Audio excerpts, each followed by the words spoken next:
Links to previous episodes are given in the video description, so don't forget to like, subscribe and share the video. The Lycan's Last Breath. Episode 11. Chapter 38. Vera. When I step outside with my bag, I notice the guys have already chosen their beds, leaving me a top bunk bed all to myself. "Hey," Jeremy says, "Thomas offered to give you his room if you wanted to be closer to Alpha Sophia." I consider this for a moment as I put my bag on my bed. "Thank you, Jeremy. But I rather stay here," I tell him with a smile. Even if I am Sophia's best friend, I hold no rank within the pack, meaning I get no diplomatic privileges when visiting another clan. If I did switch rooms with Thomas and it was found out, we could risk offending the Gold Moons. He simply nods and heads into the bathroom while the other guys are resting on their beds. "Vera, can you come? I'm the last room down the hall to your left," I hear Sophia. "I'll be right there," I respond. In a few short minutes, I'm knocking on her door. "Come in," I hear. "Hey," I say, coming in, "what's going on?" She's sitting in the middle of her bed, her arms crossed, looking annoyed. "This is a beta room," she says. I stay silent, waiting for her to continue because so far, I don't actually see what the problem is. "Vera, this is a beta room," she explains. "They put me, the alpha of their most trusted allied clan, in a beta room. This whole thing isn't sitting right with me. Maybe the alpha room is being remodeled," I say unconvincingly, trying to give the Gold Moons the benefit of the doubt. "It isn't. It's only a few doors down. I saw the cleaning lady go in there. It's being used." "Being used?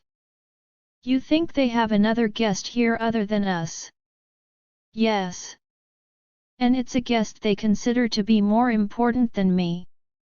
I thought she was only being annoyed because she didn't get the biggest room, but I have to remember we aren't children anymore. Sophia is the alpha of her pack, and if that's the case, if the room is being used for someone deemed more important by the Gold Moons, she has a right to be angry. For any other alpha coming to visit, it would be a deep sign of disrespect to not be placed at the alpha guest room, particularly if it's a clan they're friendly with. In this case, our pack is not only friendly, we are actively investing in the Gold Moon clan by opening a clinic here, and still, they choose someone other than Sophia as their primary guest?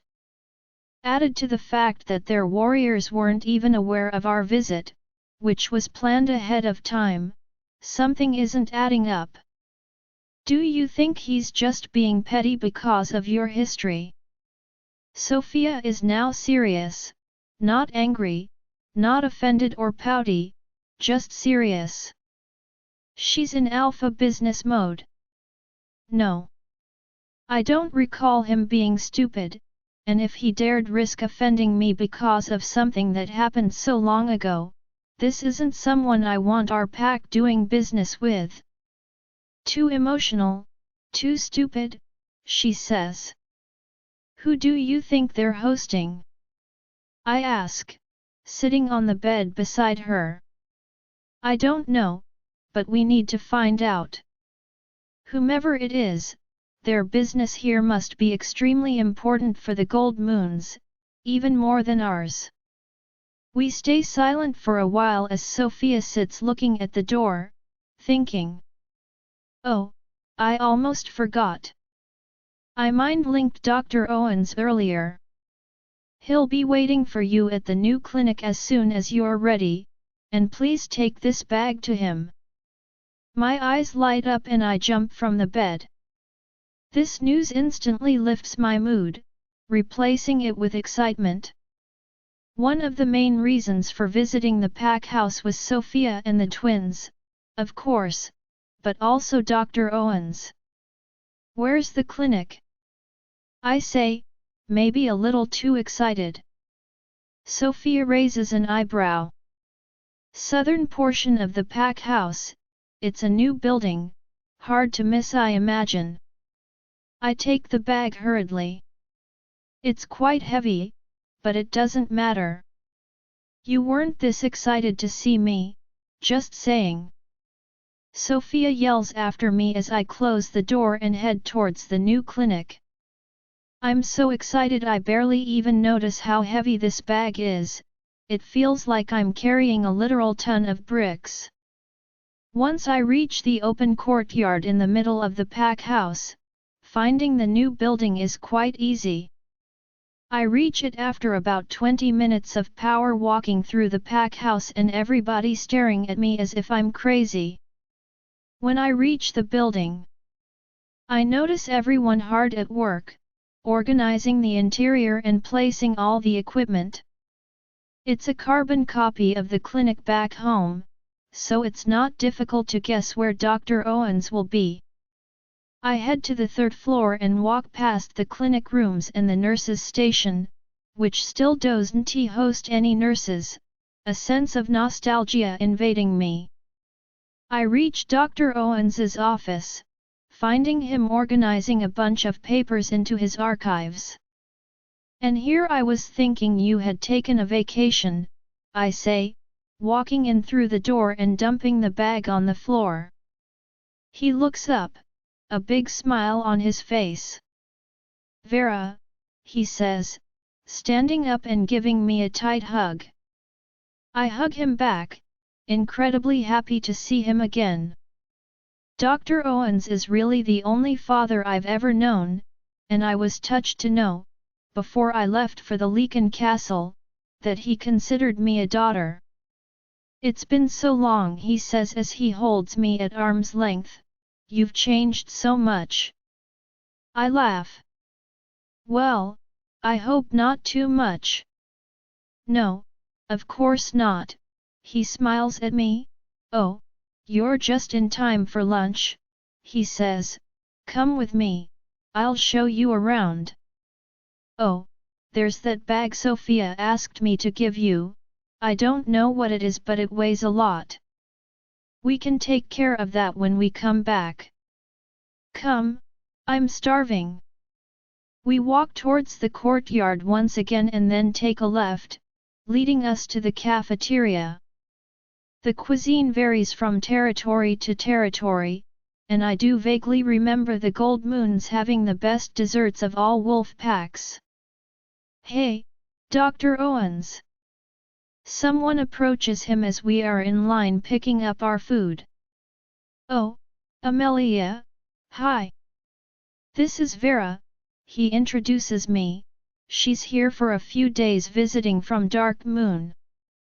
The Vera. Amelia comes closer to me, extending her hand. It's nice to finally meet you, Dr. Owens has told us so much about you. I shake her hand and smile. All good things, I hope. Well, says Dr. Owens, and Amelia and I both laugh. You guys can sit over here, I saved you a spot. Dr. Owens and I follow Amelia to a table off to the side that is partially empty. Amelia has been of great help in establishing the clinic. Once it opens, she'll probably be the one in charge of the staff, if she accepts, of course, Dr. Owens says, beginning to eat his food. You are too kind, Michael, but I still don't know if I'll be the right fit for a clinic, she says, but notices my frown.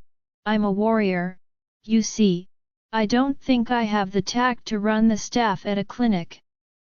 I was actually raising my eyebrow at her addressing Dr. Owens so casually, but I digress. Oh, I wouldn't worry about that. Dr. Owens is never wrong. If he thinks you're the right candidate, trust him. Besides, I can tell you from experience, your warrior training will be extremely useful with running the clinic. It's more like a war zone than you can imagine. She laughs and takes a long look at Dr. Owens while he's busying himself with his meal. I once again raise an eyebrow at this. Perhaps Amelia has a crush on Dr. Owens? I mean, she seems like a mature woman, it would be age appropriate. She notices my stare and clears her throat, returning her attention to her food. We continue eating, chatting here and there until Amelia politely excuses herself as she is late to the training grounds where she's in charge of the new recruits. She has a massive crush on you, I tell Dr. Owens as Amelia walks out through the cafeteria doors. Nonsense, he says, wiping his mouth with a napkin, she's far too young. Now that's nonsense. She's what? In her 40s? 50s, he clarifies, far too young. I snort. It's perfectly age appropriate. It absolutely isn't. Dr. Owens, you're not old. We begin walking towards the kitchen with our trays. No, but I'm way older than her, I roll my eyes at him, and then it hits me. The sweet, nostalgic smell of those desserts I loved so much as a child. My mouth is watering already. If you don't drop it, I won't tell you where they are, he says with a mischievous smile. I narrow my eyes at him. You would keep those desserts from me? If you don't drop it, absolutely. After a moment of consideration, I give in. Fine, no more mention of Amelia, for now. Good girl, he says, dipping below a counter in the kitchen and retrieving 3 desserts.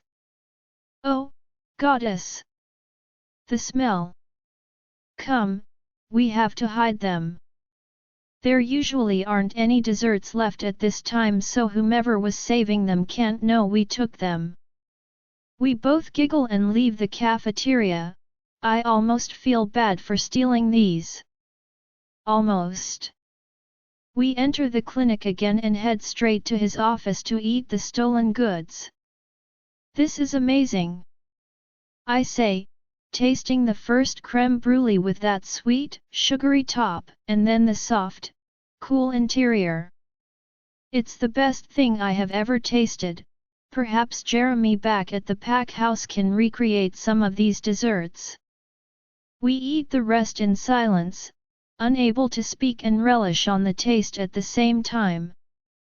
So, Dr. Owens says once we are done, are you going to tell me why you're really here, or do I have to guess? I sigh, setting my spoon down and getting ready to tell my story all over again. Very so, Dr. Owens says, are you going to tell me why you're really here, or do I have to guess? It's a good thing we have time, I say. It's also a good thing that we have a private office to ourselves. I proceed to tell him everything. The coup on Alistair, Noah becoming king, the council trying to force him to take a wife, the rogue invasions throughout the entire territory, Noah's true parentage and scary alpha aura. I also tell him about me, of course, my lineage, my abilities, my wolf, everything I have discovered on the Witch Mother, my training. I even tell him how hard it's been to try to establish a clinic like the one we have at the pack house because Lycans are so traditional and stupid. After I'm done, I'm quite frankly out of breath. It's the second time I tell this story in 2 days, and even I find some parts of it hard to believe. Dr. Owens stares at me for a long time, giving nothing away. Several minutes pass, and he's still digesting the information as he asks me, so, I assume you are here because of Noah's parentage, considering he's a gold moon. Yes, we have to prove that he's in fact King Alexander's son. His lineage is not only respected by the Lycans, it is regarded as the only bloodline fit to rule. If we can't prove he's a legitimate heir, the entire plan could crumble. I see, he says, deep in thought once again, staring at the wall. Finally, after a few more minutes, he speaks again. The only archive room I have heard of is in the cellar. They converted part of the dungeons into libraries and storage. I think it might be a good place to begin your search. But Vera, I have to warn you, from what I've gathered in my time here, the Gold Moons despise the Lycans. They still blame them for Ellie Goldmoon's disappearance and presumed death. And from what you told me, if she is indeed Noah's mom and she is diseased, they can never know that. But her husband was terrible, that's why she ran away. Ellie and Alexander were fated mates, Noah was born out of love. I believe you, my child, but you have no evidence. I purse my lips. I understand what Dr. Owens is saying, and I agree. I can't make wild allegations without any proof, especially because Ellie's marriage, from what I understand, was arranged by her family. If I were to claim that her husband abused her and caused her to run away, well, the best time to go down there is at night. There aren't any guards, but the entrance to the cellar is not hidden whatsoever. You have to go when the pack house is deserted. In the meantime, would you help me organize those books you brought me? They're for training the new staff. Oh. Sure. Is that what it is? I pick up the bag from the floor where I had left it earlier. When I open it up, I notice it's all the guides and protocols from our clinic. No wonder it was so heavy. Most of these I will leave here only as a reference, since most of the departments we have back at our clinic won't be opened here until much later. For now, we are focusing on a first care department. Any challenging case will be deferred to Dark Moon for the time being. I nod, agreeing that it's the best way to properly establish a clinic anywhere. If I could send my Lycan cases to Dark Moon, I could focus on scaling the project down, leaving one emergency care wing for the time being while we build up to other departments. Time passes by quickly working with Dr. Owens. Despite the many months of not working together, we slip back into our old working habits in no time. We spent years perfecting this dynamic, and it works well. While he sorts through his papers to categorize them by importance, I sort through them alphabetically. Then, we both create a system in the computer that is easy to understand and sorts the information based on keywords. This makes it easy to understand and accessible to anyone trying to use it, especially people who are new to this field. There's a lot of research that goes into being a doctor, and this system not only makes it accessible to anyone, it already sorts the information by relevance. After several hours and many papers, we are almost done with our work. He checks his watch. Oh, goddess! Look at the time. I turn my head up to the clock on the wall and it reads 7 p.m. Already? I ask, but it's always like this. We always lose track of time when we work together. Vera, are you still at the clinic? We need to get ready for dinner. Ready for dinner? They're throwing us a welcome dinner, as if that makes up for putting me in this room. I can feel her rolling her eyes at this. I'll be right there. Alpha Sophia. Dr. Owens asks, noticing my glassy eyes. Yeah, she says they're throwing us a welcome dinner. In that moment, Dr. Owens's eyes glaze over too. I see, he says. Well, we better get ready, then. This should be interesting. We step out of his office and out of the clinic, each headed in a different direction once we reach the courtyard. I'll let our Alpha know where the cellar is so she can relay the information, he begins. Or, I interrupt him and mind link him, you could just let me know through here. I say. He looks at me with a smile. Even better, he says and gives me a quick hug. I'll see you soon. See you soon, I say, walking towards the opposite direction to him to reach my room. When I get there, all the guys that came with us are already dressed. Oh, Vera, one of them says, Alpha Sophia was waiting for you in her room. Thank you, I say, noticing just how elegantly they're all dressed. When I'm at her door, I mind link her, can I come in? Of course. She responds. When I walk in, her room is a mess. So, this is why she wanted a bigger room. She wanted one in which all of her dresses would fit extended on the floor, I note sarcastically. I thought we decided on the black one, I say. Well, you know me, I can never have too many options, she says from the bathroom. When she walks out, she's wearing the black dress we indeed had settled on, and she looks phenomenal. The dress is satin so it flatters her figure immensely. It's a tight bodice that hugs her curves and then flows to the floor, ending in a small tail. And she was right, her boobs look amazing. Are you trying to give that man a heart attack? I ask, pointing to her cleavage. Is it too much?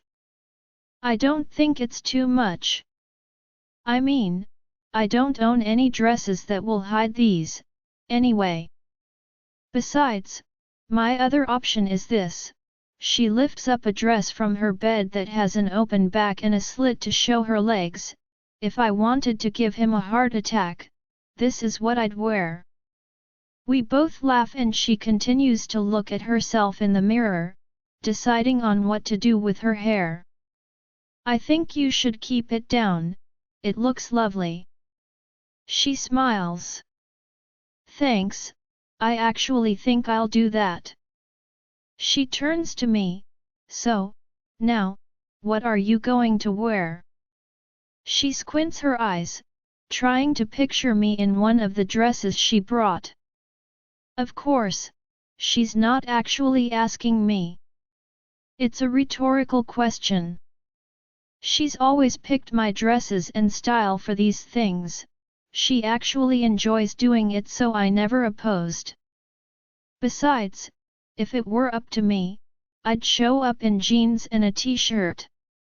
Ah, I have just the one. She goes to her bag, pulling out another satin dress, only this one is forest green with a turtleneck. I strip and put it on, already feeling like it's too much, even if it's less elegant than Sophia's. Do I really have to? I complain. We are here for you, remember? You will not leave me alone with them during this dinner. I purse my lips, saying nothing else because she's right. This is the least I can do. I finish putting the dress on, feeling the smooth silk against my skin. It's actually very nice.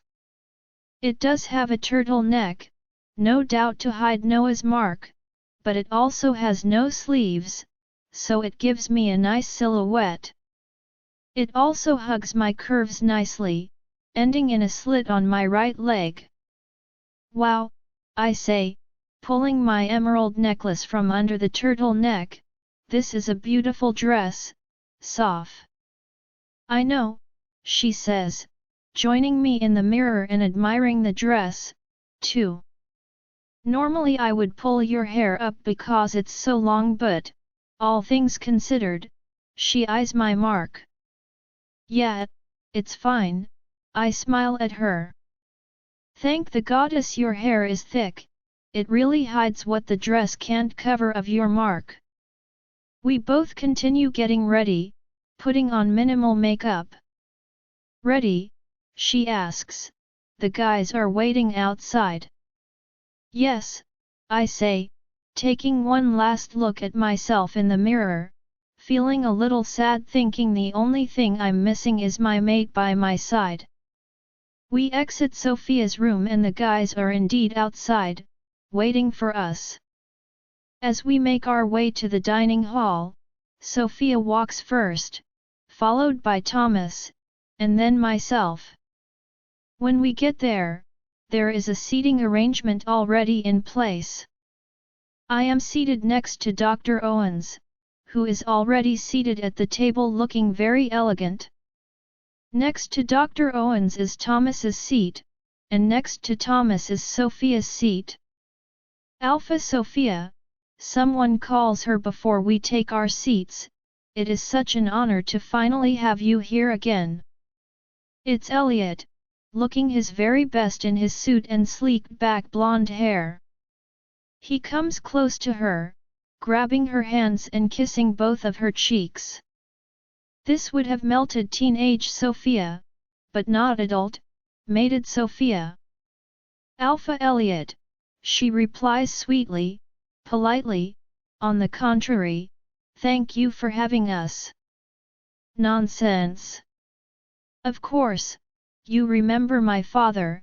Elliot points to his side where his father comes forward to shake Sophia's hand.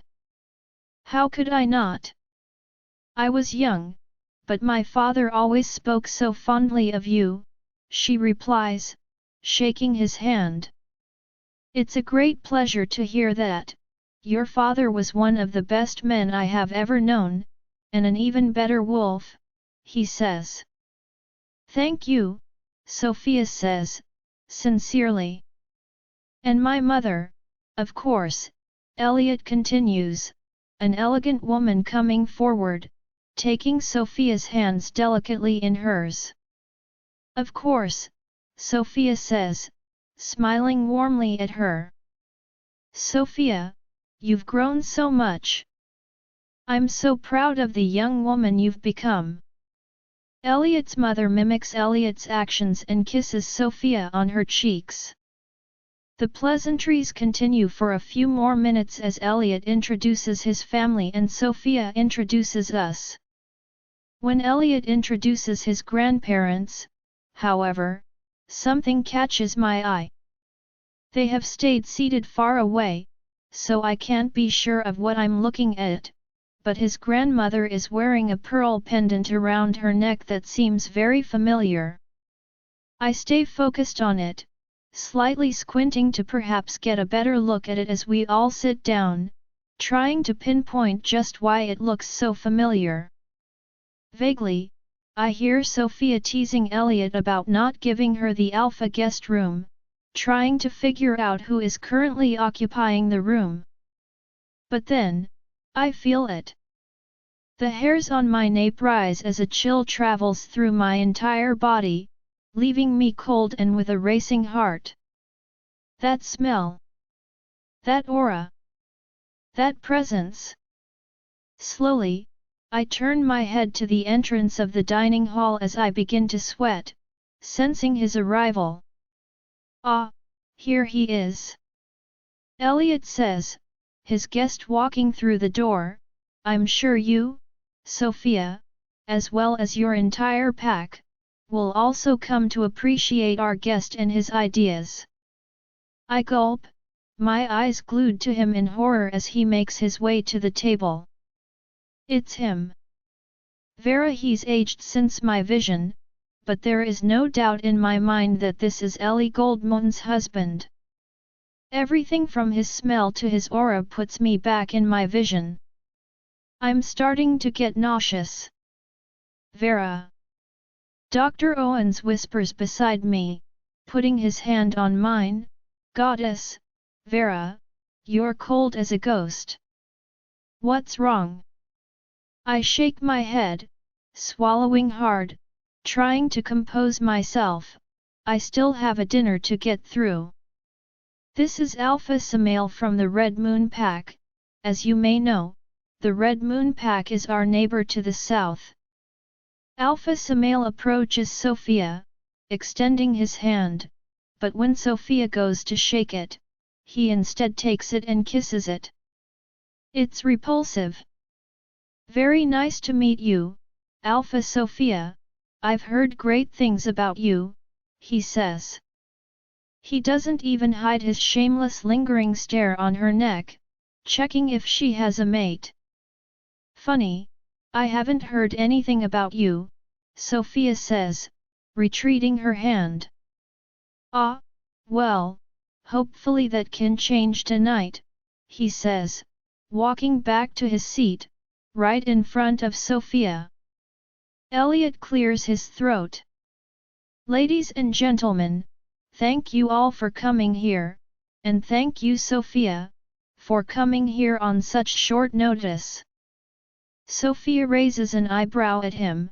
So now, please, let us enjoy this dinner our cooks have prepared. We can talk business later. Can you believe this clown? Sophia mind links me. Thank you for coming on such short notice. I can sense her getting annoyed and we haven't even begun eating dinner. I don't like Alpha Samael, Sophia. Be careful. Oh, I don't like him one bit, either. I've heard stories of him. He was Ellie Goldmohn's husband, I tell her. She stays quiet for a while, looking at him. Interesting. With that, our conversation ends and the first course rolls in. It's a salmon dish. It looks delicious but I have lost all of my appetite. For the rest of the evening and no matter what they put in front of me, I simply take a few bites here and there and roll my food on my plate for the time being. Sitting at the same table as this man as he casually dines and laughs with the Goldmohns makes me sick. I would bet my life that they have no idea the kind of monster he is or just how he treated their daughter. Ironically, the one seeming to entertain him the most is Ellie's father, Elliot's grandfather. It seems very unlike you to have no appetite. It's even rarer for you not to devour that dessert, Dr. Owens notes beside me as I'm merely toying with my dessert. I just think we had enough dessert this afternoon, I tell him with a smile, though I'm not sure he's buying it. Once everyone is done with their desserts and the plates have been removed, Elliot stands up, drawing our attention. Now, to the real reason why this evening was planned in the first place, he says, Alpha Samael, if you will. I narrow my eyes at this. So, we were indeed brought here under false pretenses. Thank you, Alpha Elliot, and thank you, Alpha Sophia, for coming so quickly. I can see out of the corner of my eye as Sophia discreetly grinds her teeth. She doesn't like being taken for a fool, much less being used in this way. We didn't come here at their request, and to have this man believe otherwise is disingenuous. Alpha Samael continues, as you all may be aware, or not, he says, sounding condescending. There has been a coup in Lycan territory. The previous king, the one who had held on to power for almost 3 decades, is now gone, and with him, their unity. Now I'm the one grinding my teeth. I have also become aware that the new king, some runt, is further crippling their kingdom, dividing all of them. What is this man talking about? Alpha Samael pauses, looking at us as if we should be impressed with his knowledge.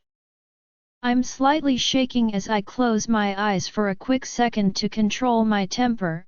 Things could get out of control very quickly if I don't, considering that my magic is heavily swayed by my mood. After Alpha Samael's pause extends, Sophia breaks the silence. Very interesting. Alpha Samael. I fail to see your point. He grinds his teeth. Clearly this is not the reaction he expected. Maybe he wanted us to be too stunned at his revelation to ask questions. What Alpha Samael is trying to say, Alpha Sophia, is that this is the perfect opportunity to attack. Elliot says. Sophia frowns, looking between Alpha Samael and Elliot without saying a word.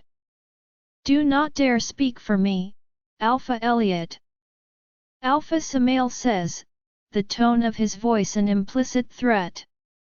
I am perfectly capable of speaking for myself. Elliot sits down, like a scolded child. I guess it's very clear what the power dynamic here is. Alpha Sophia, it came to our attention that a few months ago you had Lycan intruders come into your territory. We want to avoid that happening in the future. In that way, we can protect you and your pack, Alpha Samael says. I feel Sophia's temper rising.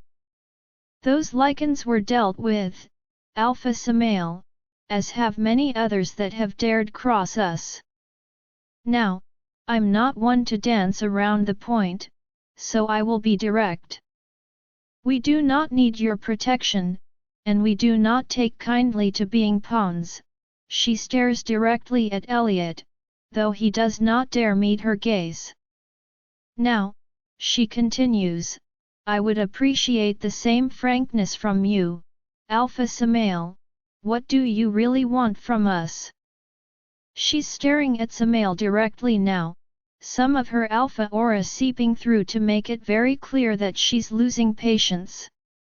We need to use your territory to plan our attack to Lycan territory. It is the closest border to their castle and will be the perfect strategic stronghold. No, she says, without a second to consider. Alpha Sophia, we will never have an opportunity like this again. Their kingdom is weak. We will be able to take over their entire territory and get rid of Lycans once and for all. Elliot's father says. Don't you mean you will finally be able to avenge your sister? Sophia says coldly. Now I can sense a shift in the mood of the entire room. Sophia has hit the nail on the head. I will not put my pack at risk for your personal vendetta, she says with finality. Your father would be ashamed, Elliot's father says, scornful. Yes, Sophia says, of you. She stands up, and with her, all of us do the same. Thank you, truly, for hosting us. It was great to see you all again. We will be leaving first thing tomorrow morning, she says, tossing the napkin that laid on her lap on the table. Just as she turns, Alpha Samael speaks again. That would be very unwise of you, Alpha Sophia. I have spies within the Lycan ranks and they are already planning an attack on your territory in retaliation for killing the trespassers. It's a matter of time before you come to us, begging for our help and protection. He's bluffing. He would know about me if he truly had spies inside. I link Sophia and quickly feed her information. Names, titles, everything. Is that so? Sophia turns around. Tell me, Alpha Samael, are these spies of yours within the council? Could it be council member William of House Cerulean? Or could it be council member Alcott? I hear he's not a fan of the current king. Or perhaps, council member Caldwell? No? Then perhaps Eli, the king's beta. There is a pregnant silence following Sophia's comment, everyone clearly taken aback by her knowledge. Alpha Samael purses his lips, not at all happy with having his bluff called. Unlike Alpha Samael, I actually have spies within the castle walls. If you want to go ahead and wage a war you cannot win based on false pretenses, be my guest, lead your people to slaughter, she says, turning around and giving them her back as we all walk away with her. Everyone, we will only mind Link from now on, Sophia tells us all, keep your eyes and ears open. Vera, I'm sorry, you will only have tonight to look for the documents. We are leaving before sunrise, Dr. Owens, that includes you, too. Understood, we all nod. Well, that didn't go as expected, Dr. Owens mind links me as we make our way down the hallway to our rooms. As we reach the room where the warriors and I are staying, Dr. Owens grabs my arm and holds me at arm's length. The door you are looking for is down by the main corridor, the one that leads to the kitchen. It is hidden behind a red curtain and is marked with a teardrop shape. Wait until midnight and be very careful, he says, giving me a hug. I hug him back. When I enter the room, I notice one of the warriors sitting in the middle of the room. We will take turns keeping guard, just in case, he tells me and I nod. I go into the bathroom and change into leggings and a fitted t-shirt, all black. It will help me blend in with the dark of the night as I make my way through the pack house. Leaving the bathroom, the night light has already been turned off and I crawl into my bed, waiting patiently for midnight.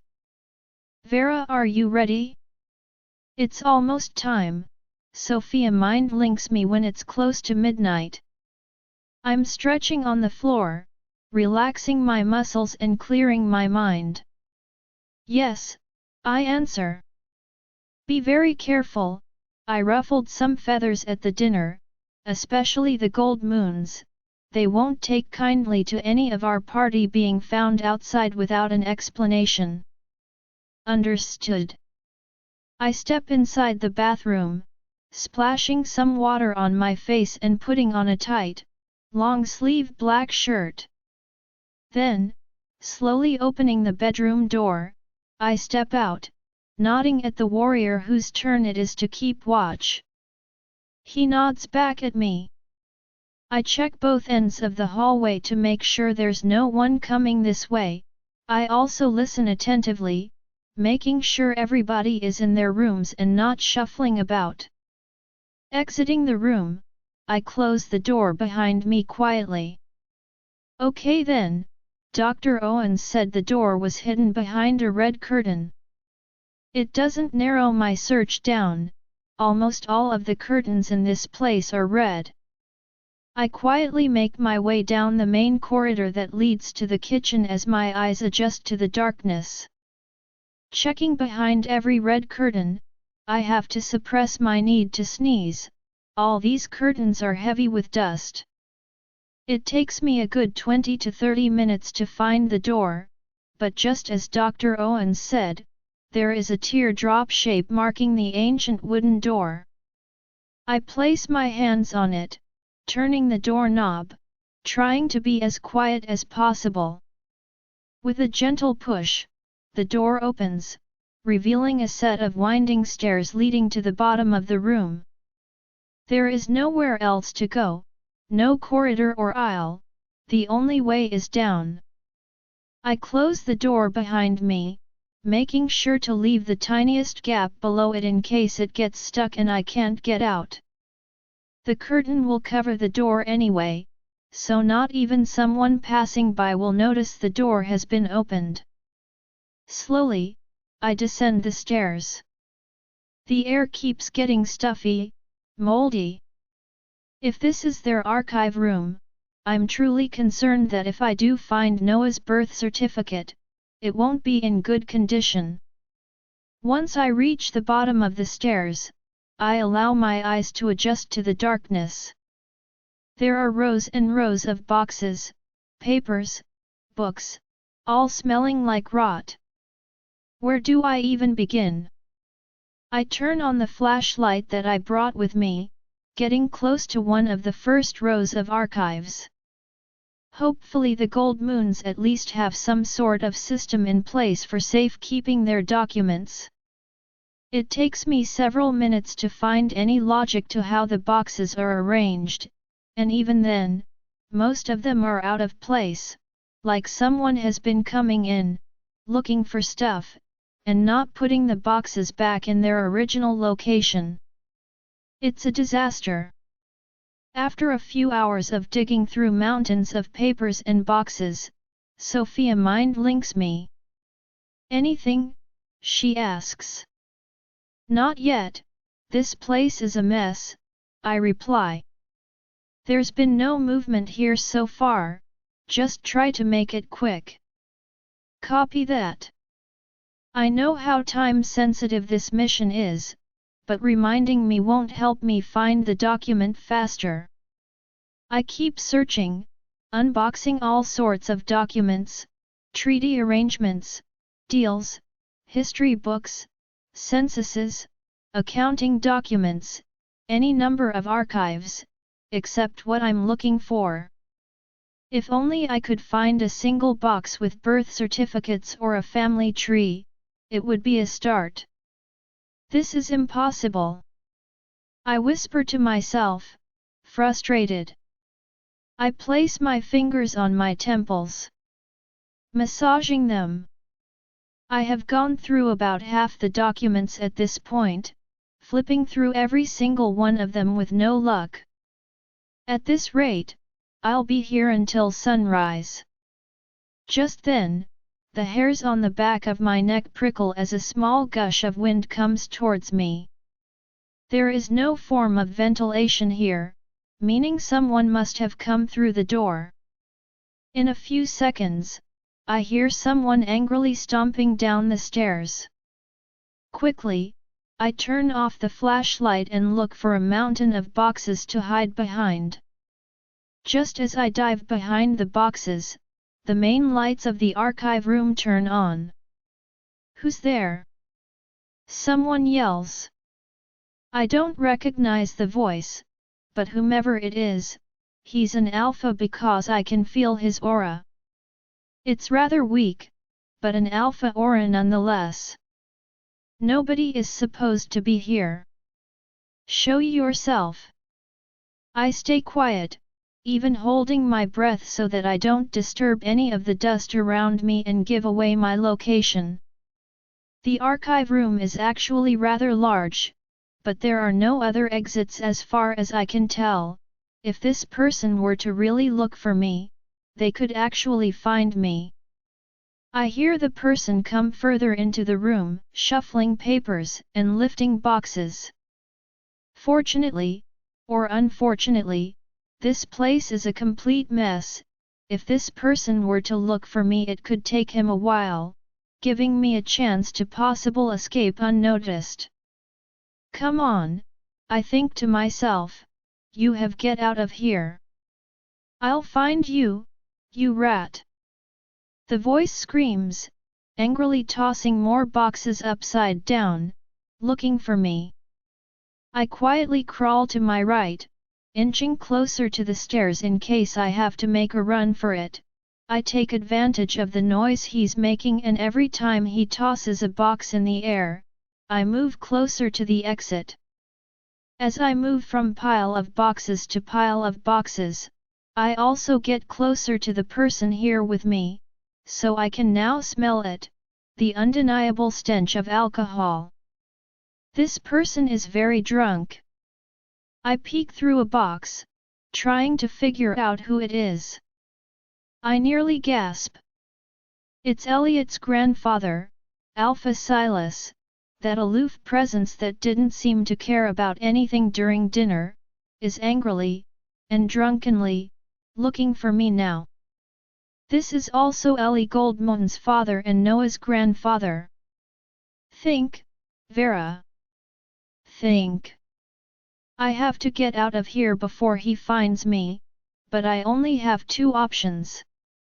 Either I wait it out, hoping he gets tired of looking for me and leaves, or I make a run for it. The chances of him seeing me, however, are very big. Moreover, one whiff of my scent and he will be able to identify me as Dark Moon. I sit patiently behind a couple of boxes, close to the stairs, trying to figure out what to do, when the boxes in front of me crumble. Shit! Found you, he says, menacingly, his eyes dilating as he zones into me. Something I did must have given me away because now I can see he tossed his shoe at the pile of boxes in front of me. I stare at him wide-eyed, my brain in overdrive as I try to think a way out of this. The adrenaline rushing through my body urges me to run, but I know better. He already saw me, he already knows who I am. Even if I were to act dumb when he accuses me of snooping, they'd still believe him over me, even in his drunken state. Before I can think things through, however, I am forced to act as I see his eyes glaze over. He's mind-linking someone, perhaps guards, so they can come escort me out, or worse. Wait! I scream, momentarily distracting him as I jump from behind the boxes and reach out to him. I'm acting on pure instinct, not even knowing what to expect from my actions. But then I grab his arm, making our skins touch directly. My only intention was to stop him from mind-linking someone, but I'm afraid our touch did much more.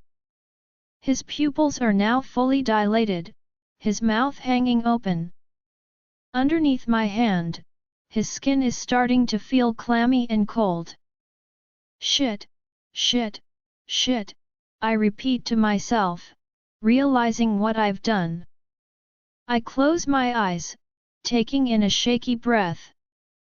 Inadvertently, I have just plunged us both into my vision of Ellie and Alpha Samael. Vera, once the vision is done, I open my eyes and stare at Alpha Silas. He's shaking, and so am I.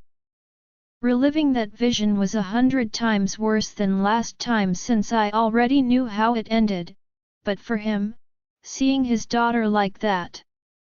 After a few minutes, Alpha Silas hasn't reacted, he hasn't said word. He hasn't even blinked. Alpha. Alpha Silas. I ask with a soft voice. He finally reacts, looking at me and blinking once, before collapsing. Shit. Sophia. Sophia, please tell me you're awake. Of course, did you find it? No. Alpha Silas found me. Where are you? I'm still down here. He passed out. What do you mean he passed out? I don't know, just come down here and help me. A few minutes go by when I hear someone descending the stairs. Oh, goddess, Sophia says, rushing towards us. She checks his pulse and pupils. Do you honestly think I didn't do that already? I ask her. Then I don't know what you want me to do. What was he even doing here? Looking for me. He must have heard me or seen the door open.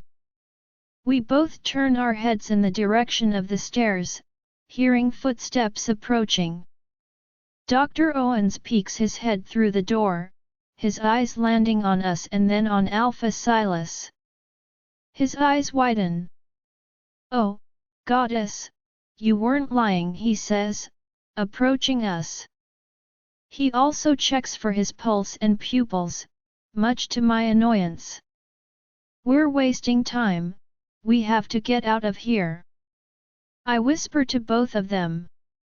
We can't move him, what if it's a concussion? Dr. Owens asks, as if I don't know this already. It's not, I caught his head before he fell to the ground. I explain. A seizure then? He asks, still checking him for a response. No. He just collapsed. Vera, what happened, exactly? Sophia says, narrowing her eyes at me. Well, I say, not really wanting to explain what I just put this man through. Vera, Dr. Owens warns. They both turn their attention towards me and I gulp. Okay, okay. But I just wanna say, before I start, that this whole thing was an accident. I explained to both of them what happened.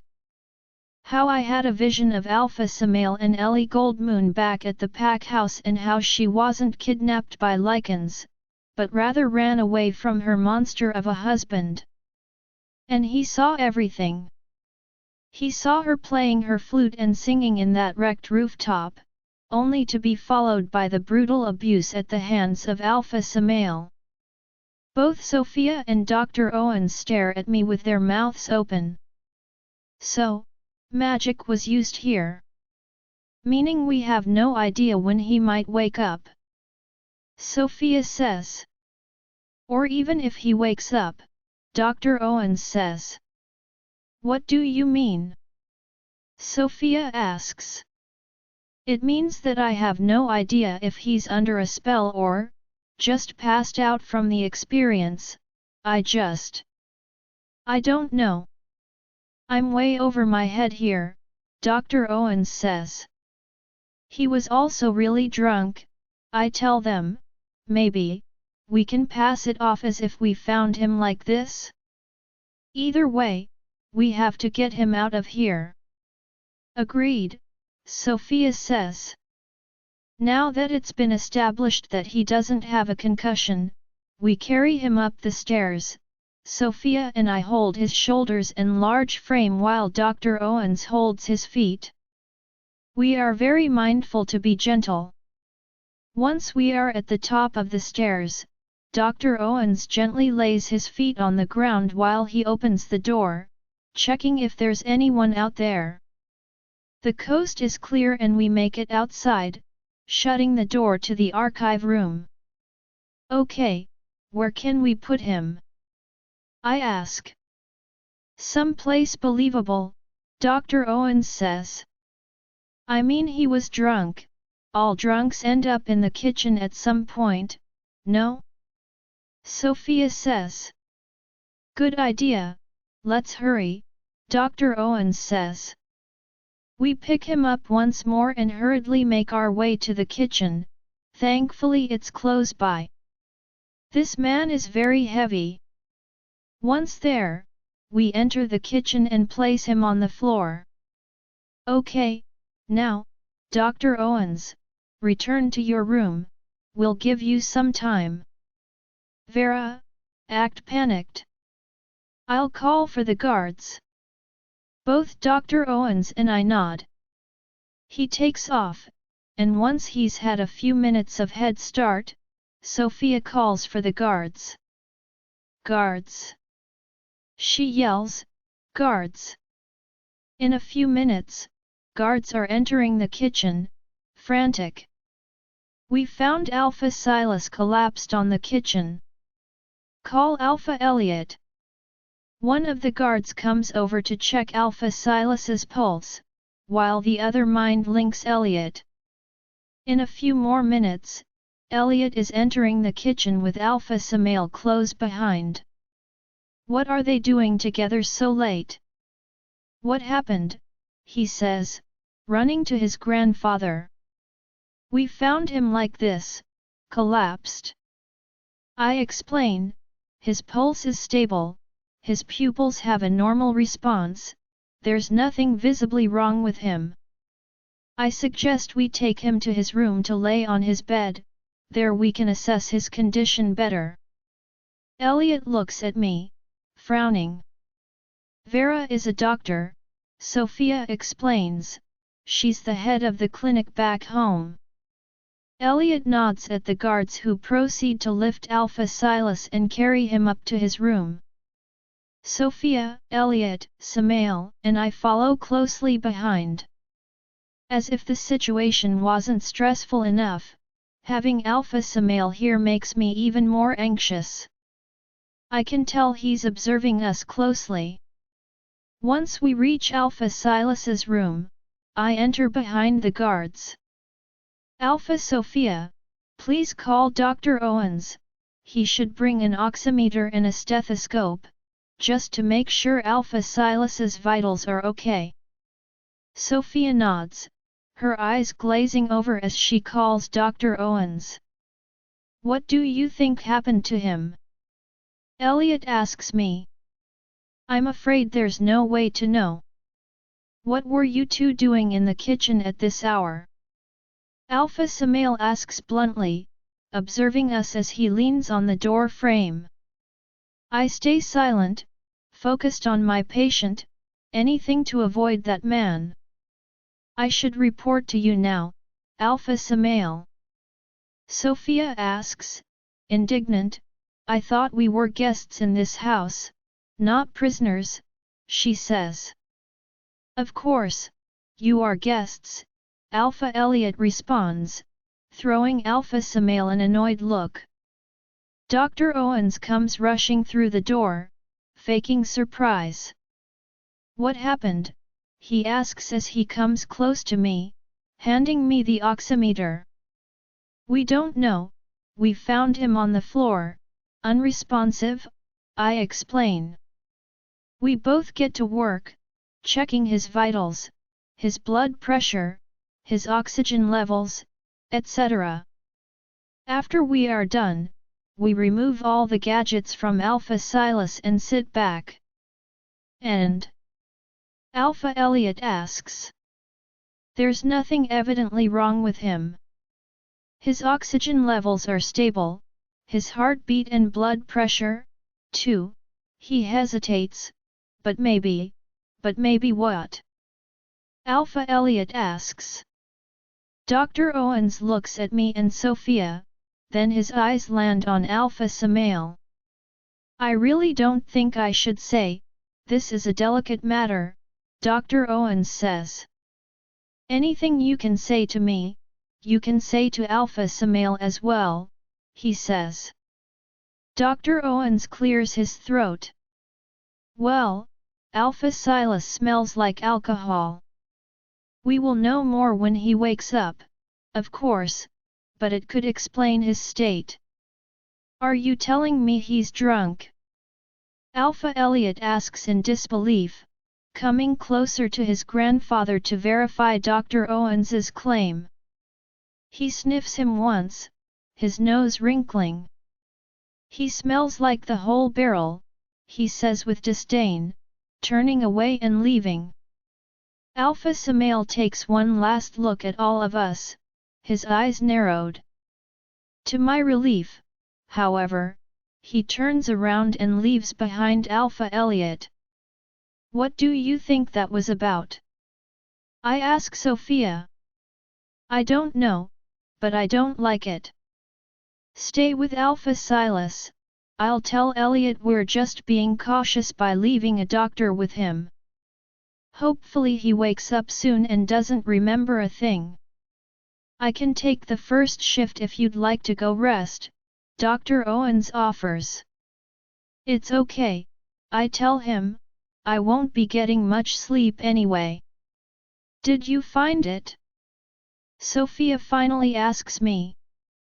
I shake my head slowly, not meeting her gaze. I'm sorry, she says. We did our best, thank you, I tell her. Sophia and Dr. Owens turn to leave, leaving me behind with Alpha Silas. Looking around, I grab a chair and bring it to his side. He's sleeping peacefully, his chest moving up and down slowly. I check his pulse and pupil response one more time, just to be sure nothing has changed. Then, feeling completely defeated, I put my face on my hands and take a deep breath. What am I going to do now? The loud ticking of the clock off to the corner of Alpha Silas's room keeps me awake, a constant reminder of the time passing by and our deadline coming up. Despite racking my brain all night about what other options I haven't come up with a single feasible plan. I haven't even figured out what to do if Alpha Silas wakes up and starts wondering if that horrible vision he had is real or not. Best case scenario, he won't remember anything, or at least think the whole thing was just a horrible nightmare. Worst case scenario, he will remember everything that happened down there. I sigh loudly, leaning back on the chair and crossing my arms. I can't even go back to the archive room without being detected, not at this time, and not after we found Alpha Silas. Surely, Alpha Elliot and Alpha Samael will be keeping a close eye on all of us until we leave. I failed him. I failed Noah. There's nothing else I can do for him anymore, and this was the most important part of the plan. Without this document proving that he is King Alexander's legitimate son, all of his support could crumble before he even makes his move against the council. And what then? We return to my home and live there for the rest of our lives? And what happens to his people? Eli, Lucas, Ezra, Ethan, all of his friends and supporters would surely also be exiled, or worse. Deep down, I know Noah would never leave them to fare for themselves. They supported him when he needed it the most, he won't abandon them just like that. And it's not like they could just come live with us at Dark Moon, as much as Sophia and the rest of the pack wouldn't have a problem with them, the rest of the clans would. Housing one Lycan is risky enough, but several? It would isolate us from the rest of the packs and make us enemies to the council as well. Noah's loyalty to his friends is one of the things I love most about him, but it's also what could plunge us into a full-blown war with the council. I rub my temples, trying to ease the headache I've had for the past few hours. I feel tears well up in my eyes out of pure desperation. Without this document, the council would probably be able to sway Noah's supporters in their favor, alluding to his lack of political experience and shady parentage. Not to mention, if there is a real divide within the Lycans, like the one this war would create, Alpha Samael and the Gold Moons would take the opportunity and attack, too. Someone knocks on the door. I stare at it, quickly dabbing my eyes with my sleeves. Dr. Owens comes in. Vera, you've been at it for hours, go take a break, walk around, take a shower. The sun will rise soon. Okay. I say with a smile, really needing something to distract me from my dark thoughts. Are we still leaving at sunrise? I ask him via mind link in case someone is listening. No, Sophia wants to stay here until Alpha Silas is awake, just in case. Not to mention, we are the only actual doctors in the entire pack house. I nod, getting up from the chair I had been sitting on for hours now, and stretch my legs. Before leaving, though, I touch Alpha Silas's forehead, trying to get any read on his condition. I get nothing, no tingling, no magical sensation, no clammy or cold skin. Maybe he is actually doing better. It seems like he's just asleep, I mentioned to Dr. Owens. It seems that way, let's just hope he wakes up soon. With this, I leave Alpha Silas's room and head to my own. I notice that guards have been put in place at his door and corridor, which isn't surprising considering how this entire visit has turned out. There are guards at Alpha Silas's room and corridor. Any idea why that is? I mind-link Sophia.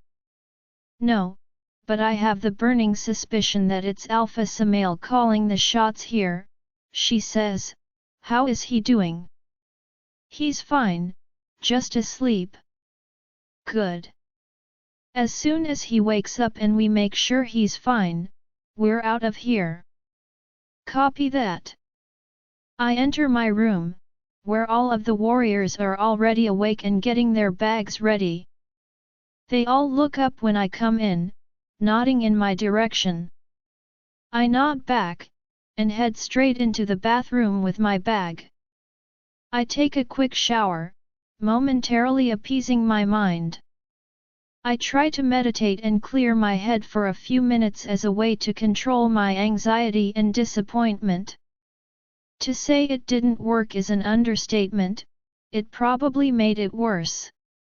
Coming out of the shower with a towel wrapped around me, I go to my bag, looking for some clothes. I settle for simple jeans and a t-shirt, as usual, knowing it won't matter in a few hours when I'm running in my wolf form. As I pick up my bag, however, something comes tumbling out. Again. Eldon's wooden box. I open it again, looking at the tiny piece of jewelry inside. It's an earring. It's quite beautiful, actually, but it struck me as odd that Eldon would give me this in the first place. If he wanted me to wear it, he would have given me both of them, not just one. Examining it more closely, I notice it's very elaborate. It has a ruby up top, followed by a dangling tear pearl. It looks old, too, and in need of a thorough cleaning. What in the goddess's name were you thinking, old man? I ask myself. I sit on the lip of the bath, intently looking at the earring. I close my eyes, trying to focus on it. It's probably the lack of sleep, but I can't help but feel that it isn't a coincidence that this thing has literally fallen on my lap twice already, almost as if demanding attention. After a minute or two, I still can't figure out this earring. Then, I think to smell it. Eldon can't see this piece, he can only touch and smell it, so maybe that's what drew him to give it to me? I put the earring to my nose, inhaling deeply a few times. It smells like wolf? I mean, it's been with me this whole time, so it makes sense, but it doesn't smell of Lycan in the slightest. I take another deep breath, really capturing the scent on it. Then, I get a flashback. A vision of Ellie playing her flute in the abandoned tower. I gasp, opening my eyes to examine the piece with a new understanding. Could this have been Ellie's? I place the earring in my pocket, quickly putting on my shoes and walking out of the bathroom. I toss my bag on my bed and leave the room without offering anyone an explanation. Jeremy just looks at me curiously. Turning into the corridor where Alpha Silas's room is, I vaguely notice that the guards are gone. I'm in too much of a hurry to wonder why the sudden change, but when I enter the room, it becomes clear. The door is slightly ajar, so I come in without knocking, expecting Dr. Owens to be alone with a sleeping Alpha Silas. Instead, I find Dr. Owens held up against a wall by one of the guards, and Alpha Silas's Luna, Irene, standing over him. The rest of the guards rush towards me, making a circle around me as I hold my hands up, showing I'm no threat. What's going on here? I ask, remaining calm. Well, if it isn't the other doctor, Irene comes forward. This woman is crazy.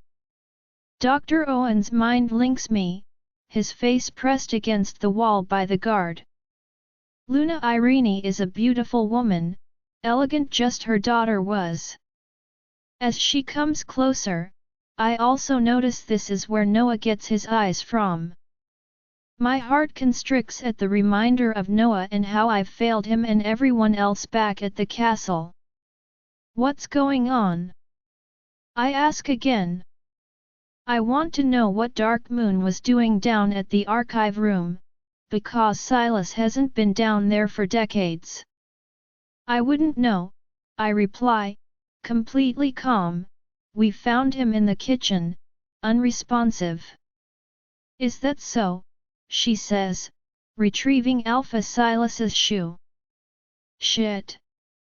That's the shoe he threw at me. I completely forgot about it. You see, I found this down there, and interestingly enough, a scent I do not recognize. It can only mean it isn't someone from our pack. Also, Silas may be a drunk, but he's not a sloppy drunk. 3 decades of him being completely intoxicated every night and not once has he caused trouble like this. She's coming closer to me, threateningly. When she's close enough, though, something catches my eye. Realization dawns on me. Her necklace. The earring. They're the same. That's why her necklace seemed vaguely familiar to me before. She keeps talking, accusing me and all of Dark Moon, but I've become fixated on her necklace. Slowly, I retrieve the earring from my pocket, causing the guards to move closer to me, but I don't back away. Instead, with the earring on my hand and without taking my eyes off her necklace, I step closer to her.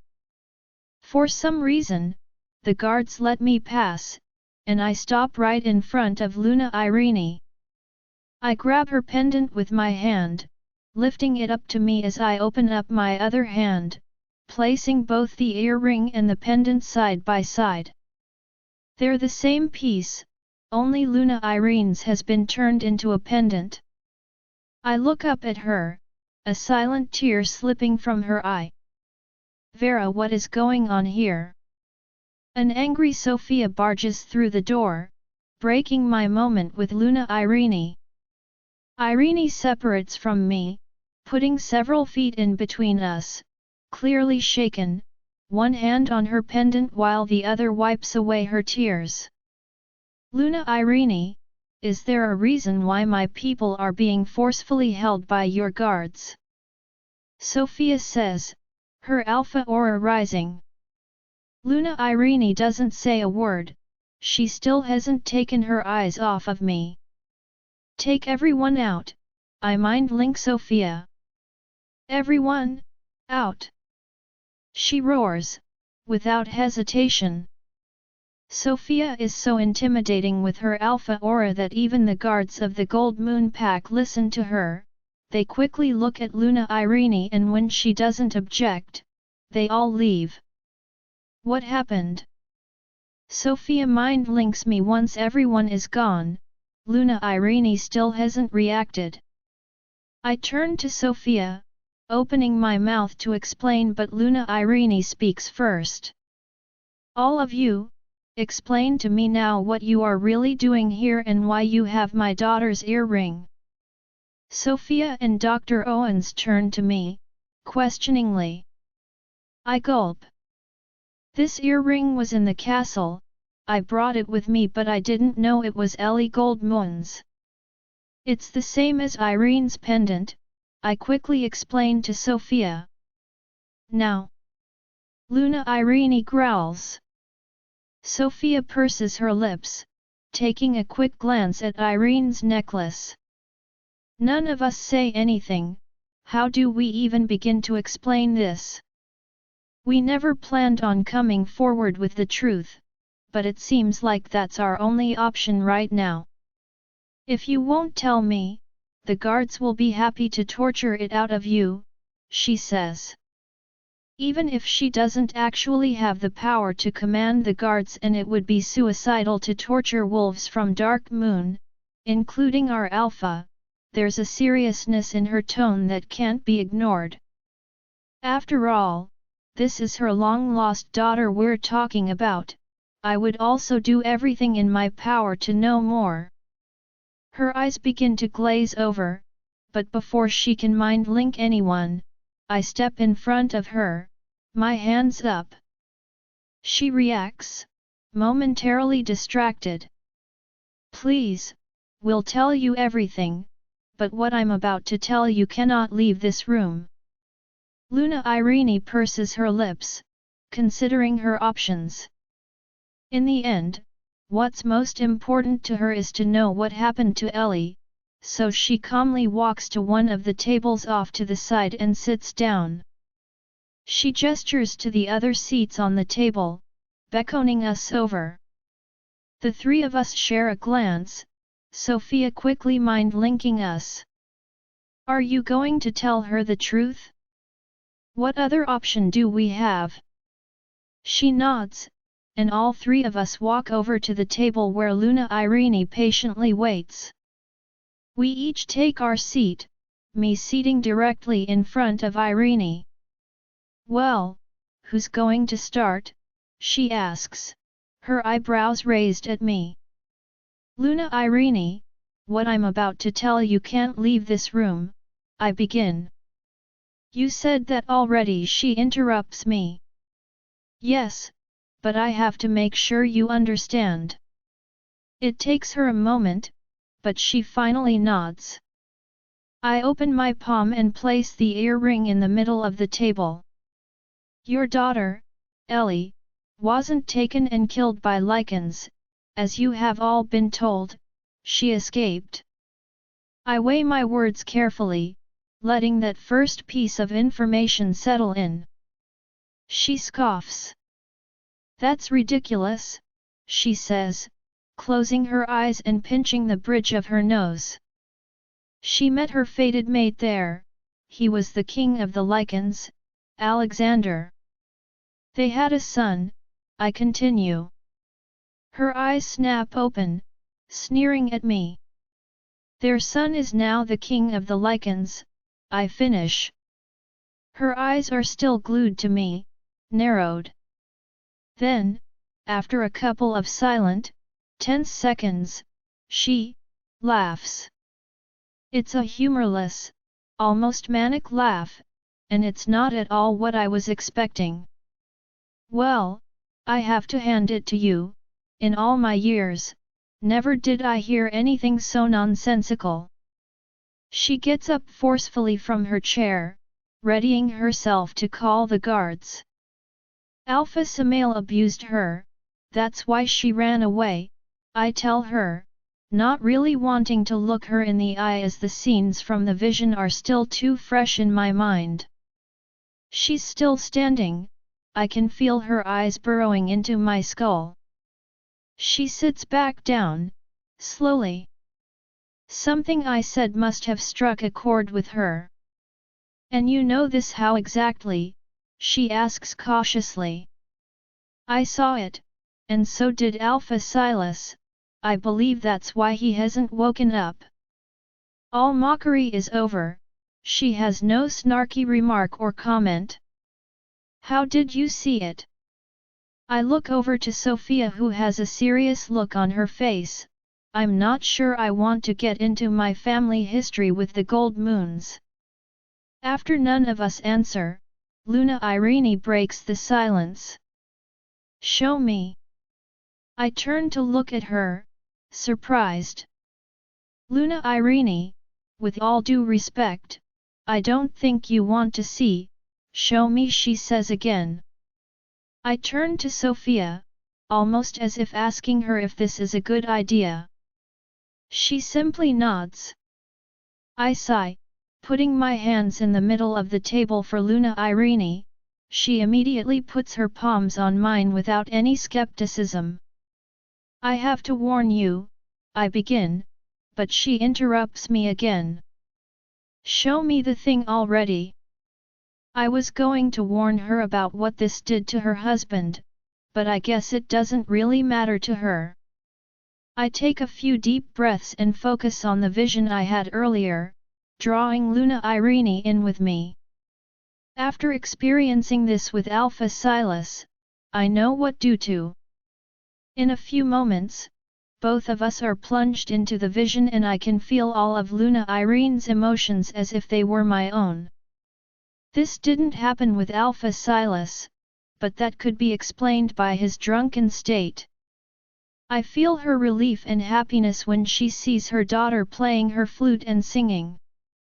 I can also feel her horror when Alpha Samael grabs her by her hair and takes her into that room. My heart wants to beat out of my chest. I feel it all. Hopelessness. Rage. Dread. Regret. All condensed in the few minutes that the vision lasts. When the vision is over, I yank my hands from under hers as if they burned. My heart is still racing and my head is beginning to throb again. Vera? Vera, are you okay? Dr. Owens is beside me on his knees, shaking my shoulders slightly. I didn't even notice when I fell on the floor. I also didn't notice when I started crying, but I feel it now, my cheeks are damp from the tears. It takes me a moment to become fully aware of my surroundings. I've fallen on the floor, my chair upside down next to me.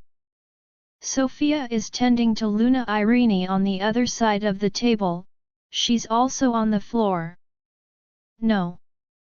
No, no, no, she's repeating as Sophia tries to comfort her.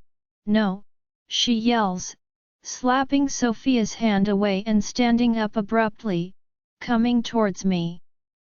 Before I can react or realize what her intentions are, she falls on her knees in front of me and grabs my wrists. Show me more, she demands, and just like that, we are plunged into another vision. What the? This time, it's not the same vision. In fact, I've never had this vision before. I look around. Luna Irene is next to me, also perplexed. What? What is this? She asks. I don't know, I've never seen this before. We're in the middle of the woods, but I don't know in what part or if it's even wolf territory. It's broad daylight and there's a gentle breeze flowing through the forest.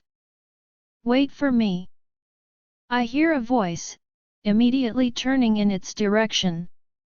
A toddler comes running towards us, he tumbles and falls several times, but he gets back up and keeps running, surprisingly fast for a boy his age. When he's close enough, I notice he has a dimply smile I would recognize anywhere. It's Noah. I stare at him, bewildered, as the woman that called for him suddenly comes into view. She's wearing a beautiful, sunny dress and the biggest, brightest smile. It's Ellie. Little Noah is running for dear life, but when Ellie finally catches up to him right in front of us, he laughs, delighted. Gotcha, she says, tackling him to the ground and kissing him all over his tiny face. Noah is kicking and laughing, trying to set himself free, but Ellie has a tight hold on him. Beside me, Luna Irene crumbles to the floor, her hand trembling as she reaches it out to Ellie. Oh, my child, she says, tears flowing freely from her eyes and falling onto the ground. Your father will be here soon, my love, we have to wait for him, Ellie tells Noah, standing him up and dusting him off, completely unaware of us. Ellie. A gentle voice comes from the distance, where did you two go off to? A handsome man appears, with dirty blonde hair and bright, caramel-colored eyes. "It's Alexander. I told you he'd come get us," Ellie whispers to Noah. The man reaches us and picks Noah up, grabbing Ellie by her waist and giving her a tender, loving kiss. She responds in like, staring at him with stars in her eyes. "Are you ready?" he asks her, to which she simply nods, not taking her eyes off his. They begin walking. Alexander tossing Noah high up in the air and him squealing in delight. Ellie walks a few steps behind them, turning back in our direction, looking utterly content. She smiles one last time before turning away from us and leaving with Alexander and Noah. The entire scene is so enchanting, a stark difference from the vision with Alpha Samael. This was their life once Ellie found Alexander, they were destined mates, and they were sincerely happy. When I open my eyes again, I'm back on the floor of Alpha Silas's room. A concerned Dr. Owens is holding my hand as Sophia gently places her hand on Luna Irene's back. Luna Irene is on her knees, endless tears flowing to her cheeks and onto the carpet floor. I gulp, feeling my own tears forming in my eyes, my heart constricting at the sight of her. "My baby," Luna Irene whispers, her eyes wide and sorrowful. After only a few seconds, she collapses, hiding her face with her hands as she wails on the floor. Vera, it takes me a few moments to react after that last vision. I don't understand what happened, or why it happened. It's like Luna Irene forced me to have a vision and take her with me. All I know is that I feel spent after having those two visions, even more so because I had taken Alpha Silas with me into the first vision earlier today. When I fully come to and see Luna Irene on the floor, I gulp. She's acting exactly like I'm feeling. I come close to her, crawling. Sophia and Dr. Owens are staring at both of us, concerned. "Are you okay?" Sophia whispers to me as I approach her and Luna Irene. I just nod, trying my best to hold in the tears I feel rimming my eyes. I'm on my knees next to Luna Irene as she wails, putting my hand softly on her back as Sophia did before, only Sophia doesn't have magic. Maybe I can use mine to calm her down. "I'm so sorry you had to see that," I tell her, my voice thick with feelings that mirror her own. One of my hands is on her back, while the other is on her shoulder. I'm trying my best to calm her, but it's taking longer than usual, maybe because my magic is worn out after the whole experience. Maybe 15 minutes pass before Luna Irene has stopped crying and is composed enough to sit up. I'm not sure if my magic helped her at all at this point. "Luna Irene?" Sophia asks gently, sitting beside her. I'm fine," she says, waving her hand dismissively, "I just need a moment." She blows her nose with a handkerchief she carries and gets up. She sits back down on her chair and collects herself. She clears her throat before speaking. Was any of that real?" she asks me, not daring to meet my gaze. I slowly get up, picking up my chair and sitting in front of her once again. Sophia and Dr. Owens sit back down, following our lead, but after everything they just witnessed, to say they're apprehensive is an understatement. "Yes, it was. I have to adjust my throat, it was all real." "So Alpha Samael," she can't finish the sentence. I simply nod. "And that other man?" "Lycan King Alexander," I clarify. "Ellie's mate," she finally says. I nod. She stares down at her hands for a long time, possibly processing everything she just learned these past few minutes. I can feel Sophia staring between us, curious, but I'll have to fill her in later. I don't feel like discussing any of this right now, especially not in front of Luna Irene. Luna Irene breaks the silence, clearing her throat again. When it was decided that she would become Alpha Samael's mate, she was excited. He was nothing but a gentleman to her while they were here, courting. After all, we waited for her to find her destined mate, but she never did. Now, it's clear why. She throws me a knowing look, understanding now that her mate wasn't even a werewolf. There was no way for them to meet before. She continues, it was Silas's idea, but I had a feeling. I knew that he wasn't the one for our daughter. Still, that old bastard insisted. She throws Alpha Silas a look, him twitching in his sleep, and then, after months of not hearing from her, not even a phone call, we get the news that Lycans kidnapped her.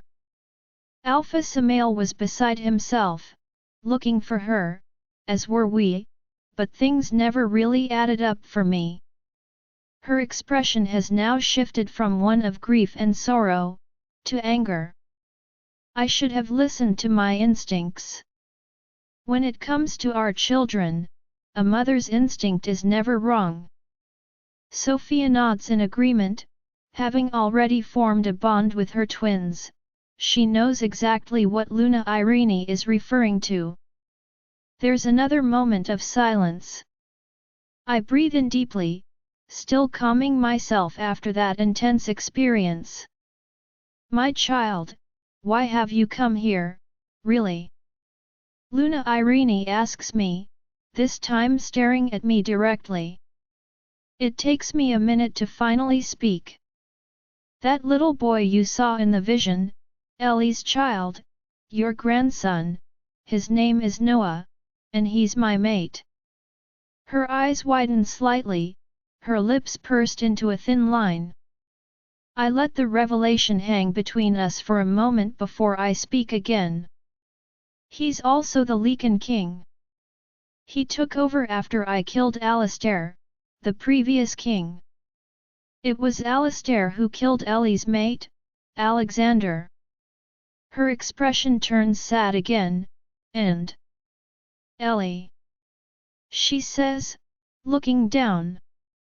We don't know what happened to her, specifically, but we don't have any reason to believe that she's alive. I say, with a heavy heart, I'm sorry, I whisper to her. Irene closes her eyes at this, silent tears once again dampening her cheeks. She quickly dabs at them with her handkerchief.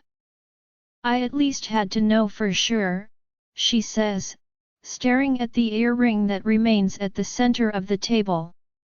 Luna Irene, when Noah was born, there already were problems within the Lycan Council.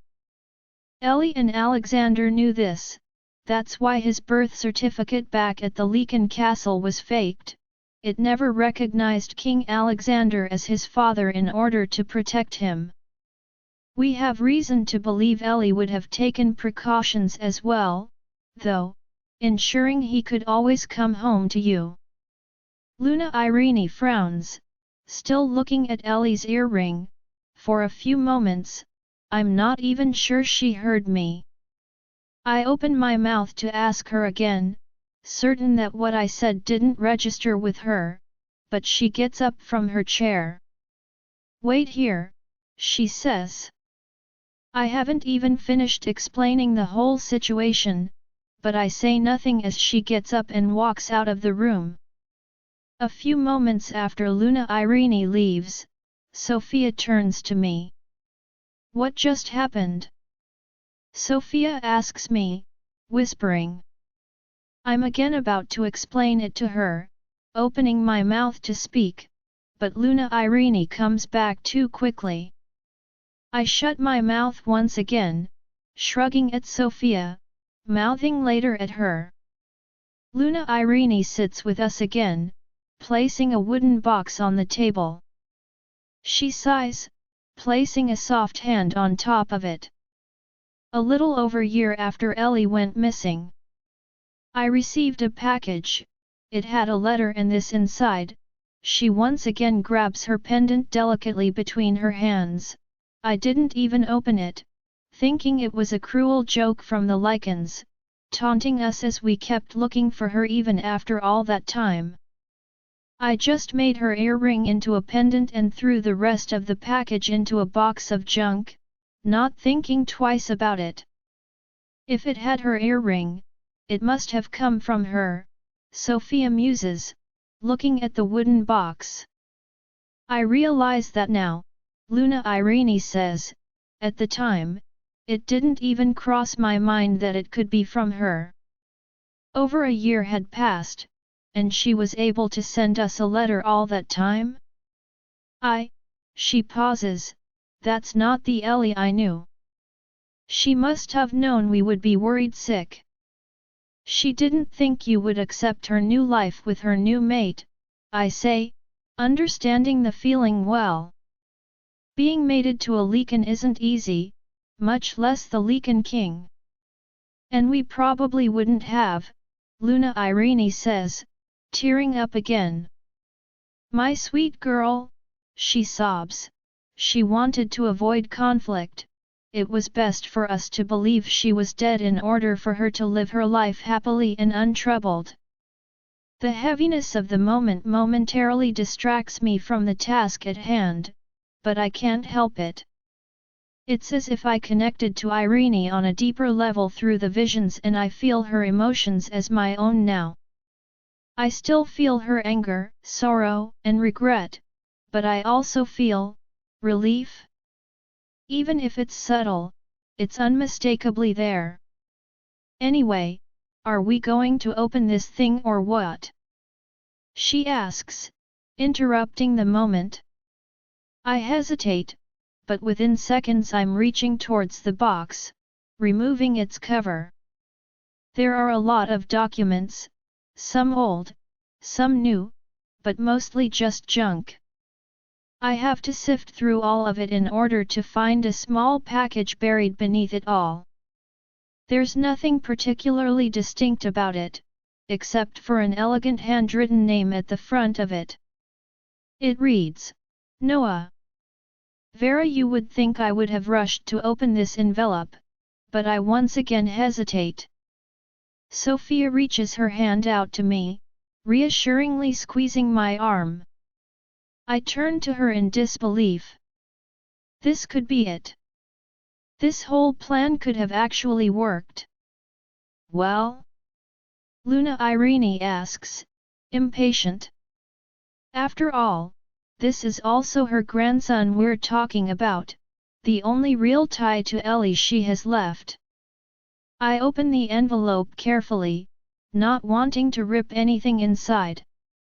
The paper is yellow, discolored from all these years of improper storage, but still, if this is Ellie's handwriting, I want to preserve it. Inside, there are a couple of official-looking documents, neatly folded in half. I unfold them, reading carefully. My hand flies to my mouth as I read, Noah, son of Lycan King Alexander and Wolf Princess Ellie Goldmoon, of the Goldmoon clan. This is it. This is Noah's real birth certificate. Both Alexander and Ellie signed this with their names and family seals, making it an official document. And Sophia asks beside me. This is it. This is Noah's birth certificate. I tell them, still not believing the words coming out of my mouth. I hand over the document to Luna Irene, who traces her fingers on Ellie's signature and seal. She smiles softly. Yes, this is her signature, she verifies. So, it was all real, she muses. I'm in disbelief. I can't believe we actually found it. The apprehension that had settled in my stomach since leaving the castle and Noah has dissipated. This right here is the key to having a peaceful dissolution of the council. No war, no conflict.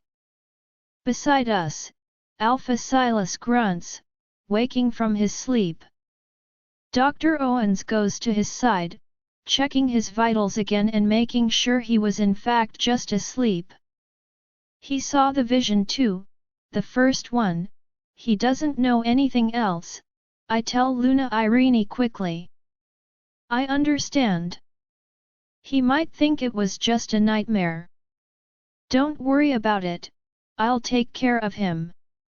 Luna Irene, Sophia says, now you understand why we can't go to war with the Lycans. Not only is Vera the king's mate, but he's also your grandson, he's a gold moon. If anything, this could be an opportunity to unite our people once and for all and end our centuries-long conflict. And more importantly, it was a Lycan that the moon goddess chose for my Ellie. I have no doubt that he was an exceptional man to deserve my baby, she says softly. This reminds me of something I had been wondering, but hadn't had the chance to ask. I understand why the Gold Moons would want revenge against the Lycans, but what about Alpha Samael? Considering how he treated Ellie, I highly doubt his reasons are noble. Luna Irene purses her lips, suddenly turning angry again. We were under the impression that his motives were the same as ours, naturally, but you leave that to me, she says. He's in perfect health, if only nursing a terrible hangover, Dr. Owens declares beside Alpha Silas. Irene! Irene! Alpha Silas calls for her once he comes to. Luna Irene rolls her eyes. Let this be a lesson to you both. Sometimes the moon goddess doesn't know what she's doing when she picks mates. Sophia and I smile as Irene gets up and walks to Alpha Silas's side. Dearest, I had the most horrible, terrible nightmare last night. He says as she takes his hand. Our little girl and that bastard, my darling, it's okay. Rest for now, you had a terrible fall last night. Alpha Silas is immediately calmed down by his Luna's voice, consoled to think that it was just a dream and nothing else. Alpha Irene knows better. Once Alpha Silas has calmed down, she turns to us. You all better leave. You don't want to be here when this one realizes what actually happened, she says, throwing me a knowing look. Both Sophia and I nod, standing from our seats as I take Noah's birth certificate. Dr. Owens is right behind us as Luna Irene continues consoling Alpha Silas, reassuring him that everything he experienced was just a nightmare.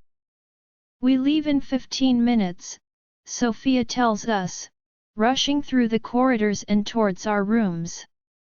Once I'm in my room, the first thing I do is put the document in my bag, safe and secure. After all these days, I actually feel like I can breathe now. In less than the time designated, the warriors and I are out the door, leaving everything just as we found it, and meet Sophia and Dr. Owens at the entrance of the pack house. Waiting for us there is also Luna Irene and nobody else. It would seem like not even Alpha Elliot is aware of our departure. Luna Irene, thank you for everything, and thank you for your discretion, Sophia says, taking Luna Irene's hand. Irene, please. We'll be in contact, Alpha Sophia. Things are going to get ugly here in the following days. Sophia smiles at her, sympathetically. This woman's life and her entire family's is about to be put on its head due to my vision. When it's my turn to say goodbye, I had planned on just shaking her hand, but she surprises me and goes in for a tight hug. I hug her back. "Thank you, my child," she says, "thank you for finally giving me peace." I smile at her, but she still doesn't release me and instead holds me at arm's length. I can feel her hesitation as she regards me.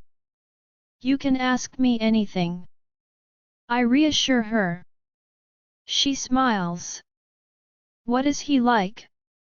she asks, and I can't help but smile. "He's the best man I've ever known," I tell her. "He's kind, funny, loyal to a fault, intelligent, a formidable warrior." I could talk endlessly about Noah's attributes, but I only have so much time. "His people love him," I continue. "We would happily give our lives for him if it came to it." "He sounds like a gold moon," she smiles, her eyes getting glassy. I hug her one more time and whisper in her ear, "He also has your eyes." She gasps ever so slightly. When I separate from her, a single tear has fallen onto her cheek, only this time, for the first time, it seems to be a happy one. "Good luck, my child," she tells me, touching my cheek briefly. "Thank you." With this, I join the rest of the group. They have all shifted already. I shift too, not caring that I completely ruined my clothes. "Everything okay?" Sophia asks. "Better than okay," I respond, turning back to the pack house where Irene is gracefully waving at us. Out of the corner of my eye, however, a presence catches my attention. Up in one of the rooms, possibly the Alpha's office, a figure looms in the window, watching us. It's Alpha Samael. I can feel his violent aura. He's been watching since we got here. He was expecting us, Sophia tells me, following my line of vision. I bare my teeth. I'm done cowering. I don't have an alpha aura, but I do have a magical one, and it's arguably worse. I growl in his direction, focusing on my murderous intent towards him.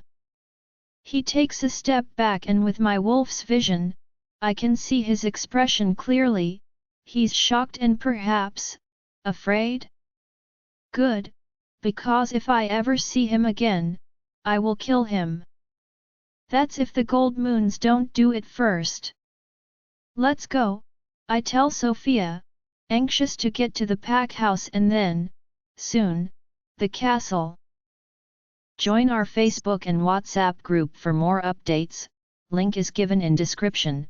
Rest audiobook will be continued in next episode.